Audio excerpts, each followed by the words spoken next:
Hey YouTube, this is going to be a quick video about some of my biggest silver stacking mistakes. When I first started out, I really did not know what I was doing. Um, I jumped in kind of with both feet, and I'm glad that I did, but I certainly made some mistakes. So whether you're just getting into it or you're a seasoned stacker, here are just kind of some of my experiences, and maybe they'll help you to not make my same mistakes. So um, anyway, guys, I want to talk about some of them. One thing that I think I did, especially early on, is I bought a lot of silver dollars. And some people may disagree with me on this, but these have kind of a somewhat of a semi-numismatic value. A lot of people kind of collect these and want these, so usually when you buy them, you pay a lot more than the spot price. Most of the time it's silver dollar, you're going to pay $20 or even more, depending on condition, but the silver value in them is a lot less than that. And when you go to sell it back, if you take it to a local, an LCS, a local coin shop, they're probably going to give you a spot for it. So it's just, I think they're cool, and I love having some in my collection, but I probably would not have bought as many. I think I've got like 3 tubes of these. And that's going to hurt the day I go to sell these if I sell them and get spot for all those, and I know I paid $20 or whatever, ballpark for each one. So that's what I consider as one mistake in my stacking is I probably bought too many of these, and I think if I could go back, I'd rather just take that $20 and buy an ounce, and I'd have more metal, I'd have more weight, because these are, quite a bit less than an ounce of silver. Plus, I'd have less of a gap when I went to sell it, versus what I paid for it. I might lose $1 on the ounce maybe, but I'm going to lose a lot more than that on these. So anyway, guys, I love silver dollars. They're absolutely beautiful, and I recommend everybody having some, but don't stack too many of these, in my opinion, or unless you have a different plan other than just liquidating all yours. I want my silver to be as fluid as it can be. So if silver makes a big jump, I want to be able to go and load it and make that money on it. And so I don't like stuff I know I'm going to lose money on, and this is probably one that I will. Another thing is I kind of got into some of the semi-numismatic stuff. These are some of the 2-ounce lunar coins. This one's the year of the horse, and this one is the year of the goat. But I kind of got into these for a little while and was kind of chasing them and paying big premiums for them. And on these, you probably can get your money back out of them and probably even make money if you sell it the right way, which is, to sell it on eBay or one of those places. But even then, after fees and stuff, you probably won't make that much, but you'll probably at least get out of them. But if I were to take these in fact, I've tried taking some of these in before to a local coin shop, and they're just going to give you spot. They don't care that they're lunar coins and that they have a premium.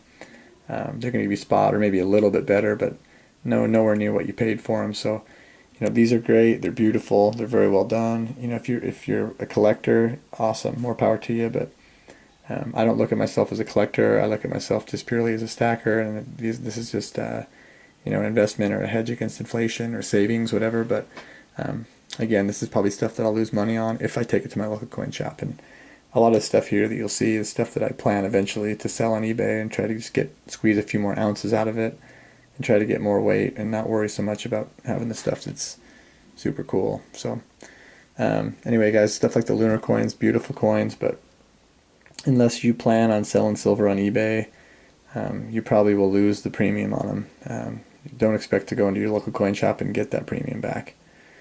Same thing with this, and this one is kind of a somewhat different point, but I bought on APMEX a lot when I first got into it. And APMEX is great. Their customer service is awesome. If you spend enough, they'll give you free shipping. But they're a business that's trying to make money, so most of the time their premiums are a lot higher compared to like a local coin shop. And they've got a lot of super cool stuff, but the cooler it is, the more of a premium you're going to pay on it. So stuff like this is one of the America the Beautiful coins. This is the Homestead. Really cool. I really like it. It's a 5-ounce. It's beautiful. Comes in a capsule. Packaged with care from APMEX, arrived quickly, all that. Great. I'm not trying to bash APMEX, but buying stuff online like that, you're usually going to lose money there, in my opinion, just because there's more of a premium. They got to ship it to you, and there's extra costs there for them and for you. So And if I were to take this into my local coin shop, I'm not going to get that premium back. He's going to pay me spot for it or a tiny bit more.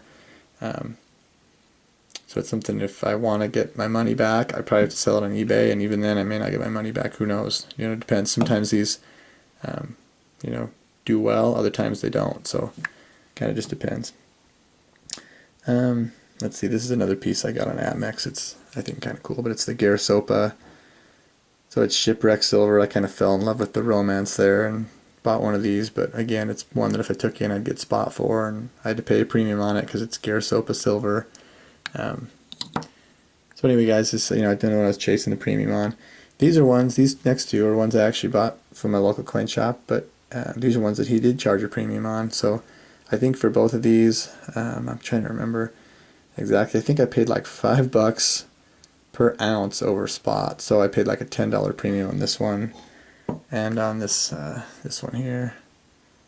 And it was just kind of one of those things. I walked in and made an impulse buy because they were cool. I was like, oh, I gotta have it. They're both 2-ounce pieces, and they are super cool. I really like them.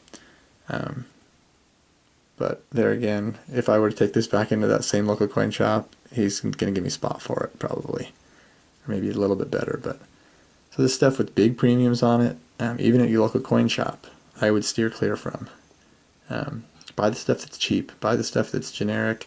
I always go through. He's got a bin that's the melt bin. It's a bunch of Merry Christmas rounds and a bunch of garbage nobody else wants. And I dig through there and I buy a lot of that stuff because it's cheap. It's cheap when I go to sell it back.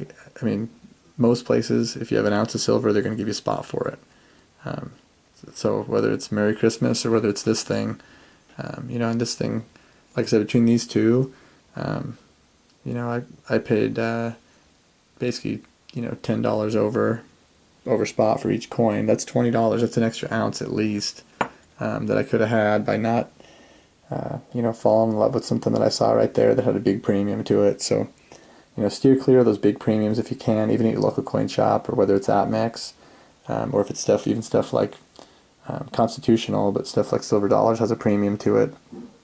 My opinion is steer clear from those. Don't buy online if you can help it.